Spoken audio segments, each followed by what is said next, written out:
नमस्कार साथियों, आप देख रहे हैं दिन भर की ताजा और बड़ी खबर। मुख्यमंत्री नीतीश कुमार ने सीएम की कुर्सी से इस्तीफा दे दिया। अब सम्राट चौधरी को बिहार का मुख्यमंत्री बनाया गया है। सम्राट चौधरी ने बिहार के मुख्यमंत्री बनने के बाद शपथ ग्रहण लिया और बहुत सारे योजनाओं का भी शिलान्यास किया। सबसे पहला कार्य उन्होंने मुख्यमंत्री महिला रोजगार योजना के तहत सभी जीविका दीदी के खाते में 20-20 हजार रुपए की दूसरी किस्त अप्रैल के माह में ही भेजे जाने का वादा किया और दूसरी घोषणा यह किया है कि सभी पढ़ने वाले बच्चों को पोशाक खरीदने के लिए 2000 रुपए सालाना दिया जाएगा। और अभी जो बिहार में गैस की किल्लत चल रही है, इसे भी बहुत जल्द दूर किया जाएगा और बुकिंग की स्थिति जो 45 दिन हुई है उसको भी घटाकर 25 दिन किया जाएगा, ताकि बिहार की जनता को किसी भी प्रकार की परेशानी ना हो और पेट्रोल डीजल की कीमतों में किसी भी प्रकार की बढ़ोतरी नहीं की जाएगी।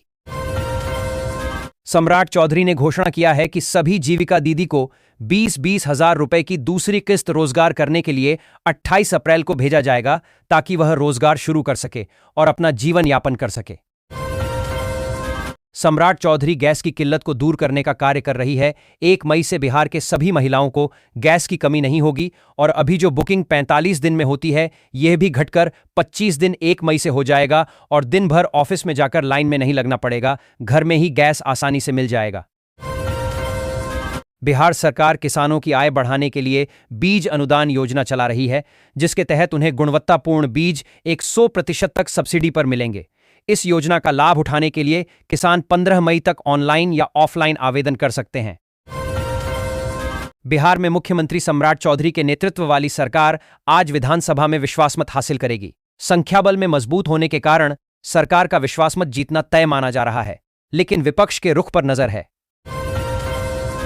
मुख्यमंत्री सम्राट चौधरी आज बिहार विधानसभा में अपनी सरकार के पक्ष में विश्वास मत का प्रस्ताव पेश करेंगे, जिसके बाद वे सरकार की आगामी नीतियों का ब्यौरा देंगे। बिहार के डिप्टी सीएम विजय कुमार चौधरी ने विधानसभा में शराबबंदी कानून का जोरदार बचाव किया।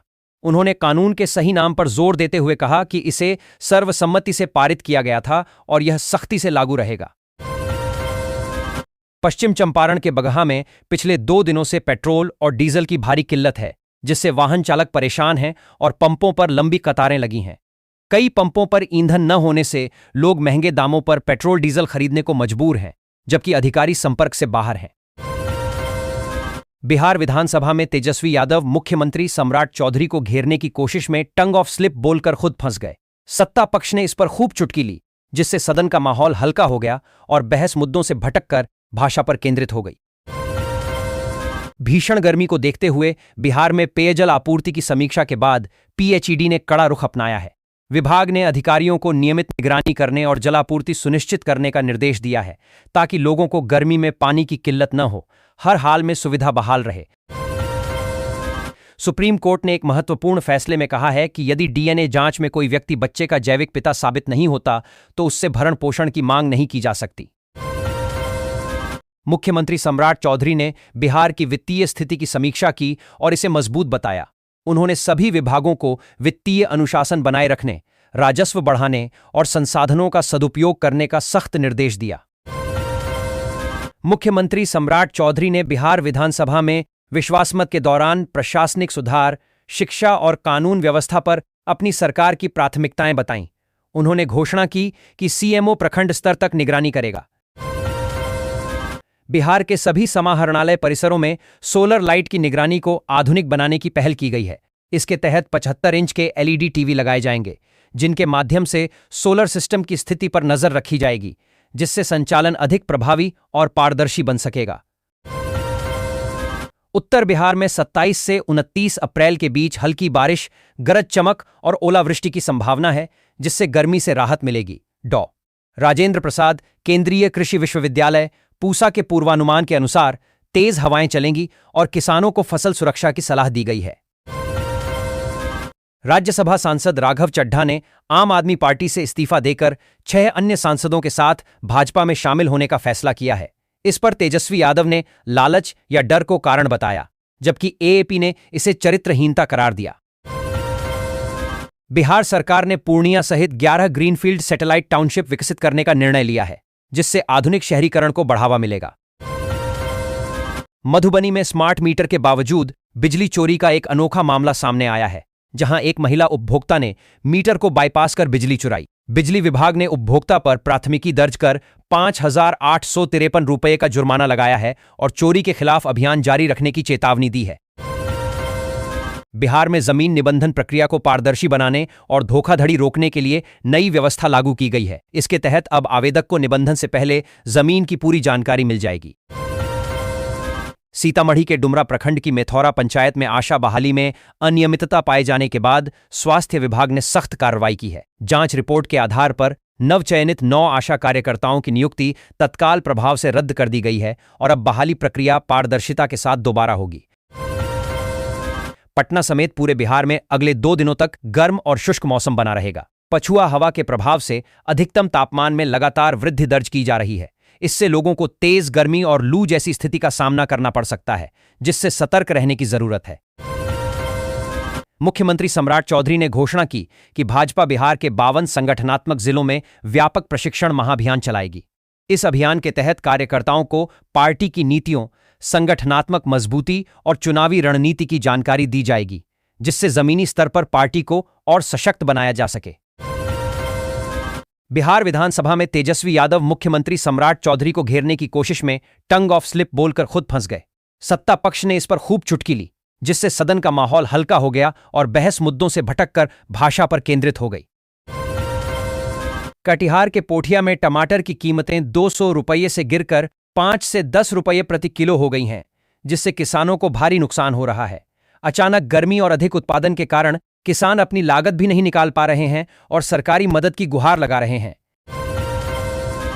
केंद्रीय मंत्री जीतन राम मांझी के निर्देश पर बिहार में कॉयर उद्योग को बढ़ावा देने की पहल तेज हुई है। गयाजी में नारियल रेशा उत्पादों के प्रशिक्षण और उत्पादन से स्थानीय रोजगार सृजन की उम्मीद है, जिसकी शुरुआत गेहलोर से होगी। सिवान जंक्शन से पटना और वाराणसी के लिए सीधी ट्रेनों की कमी से यात्रियों को भारी परेशानी हो रही है। स्थानीय लोग इंटरसिटी ट्रेनों के परिचालन और पर्याप्त सुविधाओं की मांग कर रहे हैं, जिससे उनकी नाराजगी बढ़ रही है। पटना में गंगा नदी के किनारे सरकारी जमीन पर हो रहे अवैध कब्जों के खिलाफ जिला प्रशासन ने सख्त कार्रवाई जारी रखी है। लगातार छठे दिन चलाए गए अभियान में अतिक्रमण हटाए गए और लोगों को चेतावनी दी गई कि भविष्य में दोबारा कब्जा करने पर कानूनी कार्रवाई की जाएगी। मुख्यमंत्री सम्राट चौधरी ने बिहार विधानसभा में ध्वनि मत से विश्वास मत हासिल कर लिया है। संख्या बल के आधार पर पहले से ही मतदान की संभावना कम थी और सरकार ने आसानी से सदन का विश्वास जीता। बिहार विधानसभा सत्र के दौरान तेजस्वी यादव ने मुख्यमंत्री सम्राट चौधरी की जवाबदेही और पारदर्शिता पर सवाल उठाए। उन्होंने मुख्यमंत्री से अपने लंबित मामलों, शपथ पत्र और उम्र संबंधी जानकारी सार्वजनिक करने की मांग की। कटिहार के कदवा स्थित 105 वर्ष पुरानी पूर्णिमा देवी गौशाला आस्था का केंद्र बन गई है, जहां मन्नतें पूरी होने पर लोग गाय दान कर रहे हैं। यह गौशाला 120 एकड़ भूमि पर फैली है और देश विदेश से मिल रहे सहयोग से लगातार विकसित हो रही है। पूर्णिया जिले में संस्कृति मंत्रालय की पहल पर 225 साल पुरानी ग्राम सर्वेक्षण रिपोर्टों को डिजिटल किया जा रहा है। इससे लोग अपने गांव के इतिहास, संस्कृति और विकास को जान पाएंगे। मुजफ्फरपुर के 7 प्रखंडों में डॉ. भीमराव अंबेडकर 10+2 आवासीय विद्यालयों का निर्माण तेजी से हो रहा है। इन विद्यालयों में वंचित वर्गों के छात्रों को मुफ्त आवास, भोजन और गुणवत्तापूर्ण शिक्षा मिलेगी। साथ ही अन्य पिछड़ा वर्ग और अनुसूचित जाति जनजाति की छात्राओं के लिए भी छात्रावास बन रहे हैं। बिहार में जमीन निबंधन प्रक्रिया को सुलभ और पारदर्शी बनाने के लिए एक नई रणनीति तैयार की गई है। अब खरीदार को निबंधन से पहले जमीन की पूरी अपडेट जानकारी मिलेगी। फारबिसगंज रेलवे स्टेशन पर एक महिला मालगाड़ी की छत पर चढ़ गई, जिससे करीब 1 घंटे तक हाई वोल्टेज ड्रामा चला। रेलवे प्रशासन की तत्परता से 25,000 वोल्ट की बिजली आपूर्ति बंद कर बड़ा हादसा टाल दिया गया और महिला को सुरक्षित नीचे उतारा गया। सरकार 9 मार्च से हड़ताल पर चल रहे अंचल एवं राजस्व अधिकारियों पर जनगणना कार्य में बाधा डालने के आरोप में जुर्माना लगाने की तैयारी कर रही है। भागलपुर समेत पूरे बिहार में अप्रैल के अंतिम सप्ताह में भीषण गर्मी पड़ रही है, जिससे 25 अप्रैल तक राहत मिलने की संभावना कम है। मौसम विभाग ने एंटी साइक्लोनिक सर्कुलेशन के कारण लू जैसी स्थिति की चेतावनी दी है, जिसमें बक्सर में 44.4 डिग्री सेल्सियस तापमान दर्ज किया गया। पटना के जिलाधिकारी डॉ. त्यागराजन एसएम ने आम लोगों से अग्नि सुरक्षा को लेकर विशेष सतर्कता बरतने की अपील की है, खासकर 15 मार्च से 15 जून तक के अग्निप्रवण काल में। पटना के खगौल में कस्टम अधिकारी बनकर बदमाशों ने सोना कारोबारी के कर्मचारियों से 14.9 किलो सोना लूटा। पुलिस ने अब तक 7 आरोपियों को गिरफ्तार कर 5.403 किलो सोना बरामद किया है। बाकी सोने की तलाश में 3 राज्यों में छापेमारी जारी है। भारतीय रेलवे ने गर्मी की छुट्टियों में यात्रियों की भीड़ को देखते हुए गया जंक्शन से होकर 2 जोड़ी स्पेशल ट्रेनें चलाने का निर्णय लिया है। इससे लंबी दूरी के यात्रियों को सुविधा मिलेगी और सफर आरामदायक बनेगा। विद्युत विभाग ने जमुई में बिजली चोरी और बकाया वसूली के खिलाफ सख्त अभियान चलाया है। इसके तहत 23 दिनों में 120 उपभोक्ताओं पर बिजली चोरी के आरोप में एफआईआर दर्ज की गई है। पूर्णिया में साइबर ठगों ने संगठित तरीके से 2 बैंकों की शाखाओं में 265 म्यूल बैंक खाते खुलवाकर 50 करोड़ रुपए से अधिक की ठगी को अंजाम दिया। फर्जी दस्तावेजों और किराए के खातों का इस्तेमाल कर रकम को से ट्रांसफर कर निकाल लिया गया। पुलिस जांच में जुटी है। मुजफ्फरपुर में मिठनपुरा चौक से इमली चौक तक सड़क चौड़ीकरण और निर्माण कार्य अब तेज हो गया है। 14.45 करोड़ की लागत से यह 1.330 किमी लंबी सड़क 2 लेन बनेगी, जिससे यातायात सुगम होगा और बेला औद्योगिक क्षेत्र को बेहतर कनेक्टिविटी मिलेगी। बिहार के 25 जिलों में अब सोने की हॉलमार्किंग अनिवार्य कर दी गई है, जिससे ग्राहकों को धोखाधड़ी से बचाया जा सके। यह नियम ज्वेलरी की शुद्धता सुनिश्चित करता है और खरीदने से पहले हॉलमार्क व BIS केयर ऐप का उपयोग करने की सलाह दी गई है। अरवल जिले में सोन नदी से बालू के अवैध परिवहन का नया तरीका सामने आया है, जिसमें टैंक लोरी नंबर का उपयोग किया जा रहा है। प्रशासन के अनुसार इससे अवैध कारोबार को छिपाने की कोशिश की जा रही है। मामले की जांच शुरू कर दी गई है और दोषियों पर कार्रवाई की तैयारी चल रही है। गर्मी में यात्रियों की बढ़ती भीड़ को देखते हुए रेलवे ने 15 अप्रैल से 15 जुलाई 2026 तक 908 विशेष ट्रेनें चलाने का फैसला किया है। पूर्व मध्य रेलवे को 64 ट्रेनों के 2711 फेरे मिले हैं, जिससे बिहार सहित देश भर के यात्रियों को टिकट उपलब्धता और भीड़ से राहत मिलेगी। केंद्रीय माध्यमिक शिक्षा बोर्ड CBSE ने 10वीं की दूसरी बोर्ड परीक्षा का कार्यक्रम जारी कर दिया है, जो 15 से 21 मई तक आयोजित की जाएगी। दानापुर और बिहटा में पाइप्ड नेचुरल गैस PNG विस्तार का काम NH 139 पर NOC न मिलने के कारण अटक गया है। इससे हजारों उपभोक्ताओं को स्वच्छ ईंधन मिलने में देरी होगी और बिहटा औद्योगिक क्षेत्र भी प्रभावित होगा। दक्षिण पश्चिम एशिया में युद्ध के कारण संभावित LPG कमी को देखते हुए बिहार सरकार ने जन वितरण प्रणाली PDS दुकानों के माध्यम से कुकिंग कोयला उपलब्ध कराने का निर्णय लिया है। यह कदम आपदा प्रबंधन अधिनियम के तहत उठाया गया है, ताकि राष्ट्रीय खाद्य सुरक्षा अधिनियम के लाभार्थियों को वैकल्पिक ईंधन मिल सके। सीतामढ़ी में ट्रैफिक व्यवस्था सुधारने के लिए जिला प्रशासन ने ऑटो और ई-रिक्शा के संचालन में बड़ा बदलाव किया है। 5 मई से सभी वाहन निर्धारित रूट नंबर के आधार पर ही चलेंगे, जिसके लिए 30 अप्रैल तक आवेदन करना होगा। अररिया जिले में इस साल रिकॉर्ड 1.1 लाख हेक्टेयर में मक्के की खेती हुई है, लेकिन किसान आंधी बारिश और ओलावृष्टि से फसल को नुकसान पहुंचने को लेकर चिंतित हैं। पटना में जदयू प्रदेश कार्यालय में हुई बैठक में निशांत कुमार ने जिलाध्यक्षों से मुलाकात की। उन्होंने संगठन को मजबूत करने और नीतीश कुमार के नेतृत्व में पार्टी को नई ऊंचाइयों पर ले जाने का आह्वान किया। बेतिया में ड्रोन और डॉग स्क्वाड की मदद से अवैध शराब के अड्डों पर बड़े पैमाने पर छापेमारी की गई।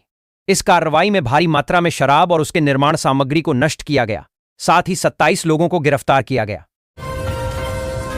बिहार सरकार नई टाउनशिप के विकास के लिए कृषि विभाग से जमीन लेगी। बदले में कृषि विभाग को 2 गुनी भूमि प्रदान की जाएगी, जिसमें शिवहर और शेखपुरा प्राथमिकता पर हैं। सम्राट चौधरी ने बिहार विधानसभा में विश्वासमत प्रस्ताव पर तेजस्वी यादव के आरोपों का जवाब दिया। उन्होंने अपनी राजनीतिक यात्रा, लालू प्रसाद पर हमले और सरकार की प्राथमिकताओं पर बात की। पटना हाईकोर्ट ने स्पष्ट किया है कि आपसी सहमति से तलाक के लिए पति पत्नी का कम से कम 1 वर्ष तक अलग रहना अनिवार्य है। इस शर्त के अभाव में तलाक की डिक्री नहीं दी जा सकती। कोर्ट ने शिवहर फैमिली कोर्ट के फैसले को सही ठहराया। राज्य स्वास्थ्य निदेशालय ने फर्जी दस्तावेज के आरोप में फरार स्टाफ नर्सों का स्थानांतरण कर दिया है। इन नर्सों पर केस दर्ज है और वे जनवरी 2025 से कार्यस्थल से अनुपस्थित हैं, जिससे विभाग की कार्यप्रणाली पर सवाल उठ रहे हैं। रोहिणी आचार्य ने बिहार में कोयला आपूर्ति के सरकारी निर्णय पर तीखा हमला बोला है। इसे रिवर्स गियर वाला विकास बताया है। उन्होंने सवाल उठाया कि जब रसोई गैस की कमी नहीं है तो लोगों को कोयले की ओर क्यों धकेला जा रहा है। बिहार विधानसभा में विश्वास मत के दौरान तेजस्वी यादव ने सम्राट चौधरी सरकार को समर्थन देने के साथ तीखे हमले भी किए। उन्होंने राज्य की आर्थिक स्थिति, बढ़ते कर्ज और लगातार सरकार बदलने पर सवाल उठाया। बिहार सरकार ने मुख्यमंत्री सम्राट चौधरी की अध्यक्षता में 11 प्रमुख शहरों में जमीन की खरीद फरोख्त पर रोक लगा दी है। यह फैसला अनियंत्रित शहरी विकास को रोकने और सुनियोजित सैटेलाइट टाउनशिप विकसित करने के उद्देश्य से लिया गया है। नेपाल मूल की उन महिलाओं को भारतीय नागरिकता देने की प्रक्रिया सरल की गई है जिनकी शादी भारतीय नागरिक से 7 साल या उससे अधिक समय पहले हुई है। इच्छुक महिलाएं गृह मंत्रालय के पोर्टल पर ऑनलाइन आवेदन कर सकती हैं और प्रखंड कार्यालय में दस्तावेज जमा कर सकती हैं। बिहार पंचायत चुनाव 2026 की तैयारियां तेज हो गई हैं, जिसके तहत बगहा 2 प्रखंड के बीडीओ ने बीएलओ को वार्डवार जनसंख्या सत्यापन का निर्देश दिया है। यह प्रक्रिया परिसीमन और त्रुटि रहित मतदाता सूची तैयार करने के लिए महत्वपूर्ण है, जिसमें 2011 की जनगणना और 2015 के आंकड़ों का तुलनात्मक विश्लेषण किया जाएगा। सारण के डुमाईगढ़ और बलिया के गोपालनगर को जोड़ने वाले सरयू नदी पर पुल निर्माण की दिशा में तेजी आई है। सांसद जनार्दन सिंह सिग्रीवाल के अनुरोध पर केंद्रीय मंत्री नितिन गडकरी ने प्रस्ताव को आगे बढ़ाया है, जिससे लाखों लोगों को लाभ होगा। नवगछिया अनुमंडल अस्पताल में एक डॉक्टर ने कमजोरी और दर्द की शिकायत लेकर आई महिला को एंटी रेबीज इंजेक्शन लिख दिया। बिहार में मेडिकल प्रवेश परीक्षा नीट यूजी के लिए आवेदन करने वाले छात्रों की संख्या में पिछले 6 सालों में 73.41% की भारी वृद्धि दर्ज की गई है। पटना में बेहतर कोचिंग और ऑनलाइन शिक्षा की पहुंच बढ़ने से राज्य के युवा मेडिकल क्षेत्र में तेजी से रुझान दिखा रहे हैं, जिससे बिहार देश में चौथे स्थान पर आ गया है। भागलपुर के तिलका मांझी थाना क्षेत्र में यूको बैंक के पास देर रात भीषण आग लगने से 3 दुकानें, एक गैराज और एक टोटो जलकर राख हो गए, जिससे लाखों का नुकसान हुआ। स्थानीय लोगों ने नशेड़ियों पर आग लगाने का आरोप लगाया है, जबकि पुलिस मामले की जांच कर रही है और अग्निशमन विभाग ने 1 घंटे में आग पर काबू पाया। औरंगाबाद के ओबरा प्रखंड में अदरी नदी पर स्थित पुराना चपरी पुल जर्जर हालत में है, जिससे बड़े हादसे का खतरा बना हुआ है। दुल्हन की गाड़ी गिरने और स्थानीय लोगों की मरम्मत की मांग के बावजूद प्रशासन ने कोई कार्रवाई नहीं की है। सिमुलतला में बिना ओटीपी के साइबर ठगी के कई मामले सामने आए हैं, जहां आधार इनेबल्ड पेमेंट सिस्टम से फिंगरप्रिंट क्लोनिंग कर खाते खाली किए जा रहे हैं। बगहा साइबर थाना ने शिक्षकों को मोबाइल नंबर पोर्टिंग के जरिए हो रही साइबर ठगी पर गंभीर कदम उठाए हैं। पुलिस ने जिला प्रशासन और शिक्षा विभाग को पत्र लिखकर शिक्षकों को जागरूक करने और संदिग्ध गतिविधियों की सूचना देने का निर्देश दिया है। सिकटी अररिया में भारत नेपाल सीमा पर एसएसबी और नेपाल एपीएफ के बीच एक महत्वपूर्ण समन्वय बैठक हुई।